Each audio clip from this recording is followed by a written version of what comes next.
Once a month, 181 families in Caracas, Venezuela collectively buy tons of produce directly from a cooperative in Lara state, 5 hours away. The families split the cost and the product, saving thousands of bolivars, the Venezuelan currency, by cutting out the middleman. If we had to buy these items in the market or in the street, it would be impossible to afford them.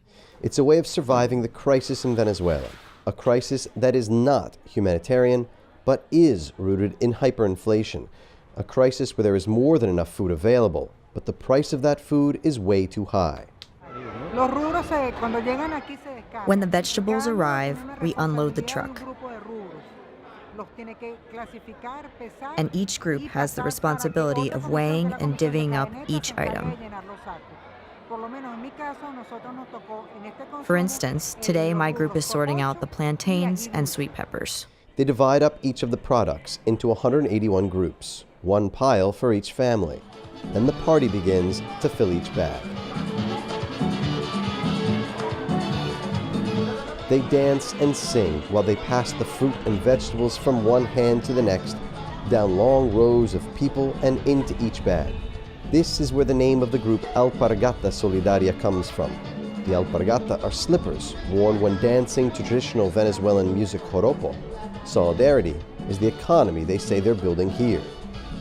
This is a diverse crowd: university professors, microbiologists, small business owners, artisans, activists, journalists, and retirees. Contrary to the story pushed in most media outlets, the majority of Venezuelans are not calling for the ouster of President Nicolas Maduro. They have their criticisms, but many blame the current crisis as much on the U.S. government and private and corporate elites in Venezuela, who have stolen billions of dollars from the country and pushed a black market dollarization of the economy, which is fueling hyperinflation. The people will not turn their backs on this project. We are going to overcome it. And if the U.S. invades, then they are going to have to face a bunch of chavistas here, because they are not going to be able to kill us all. Trump, if you come, we're waiting for you. After hours of work, each family collects a bag filled with more than 40 pounds of vegetables and fruit. It cost them the equivalent of roughly $6. $6 that in bolivars is a fortune, but it's less than half of what it would cost in local markets. The savings come by buying directly from producers. Other communities are replicating this model around Venezuela.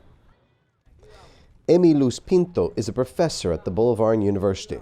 She's been participating in the Alpargata Solidaria since it was founded nearly 4 years ago. She says she's careful to make sure this food lasts her family of 5 at least 3 weeks.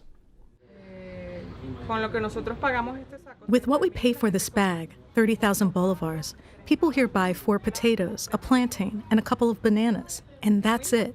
It's very important. In my family, there's one rule. You respect the alpargata.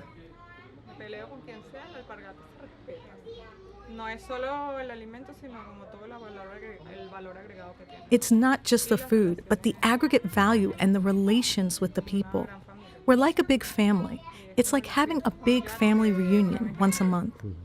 This is how many Venezuelans are resisting the crisis and the violent rhetoric from the United States, which has threatened to invade their country. They're doing it together, as best they can.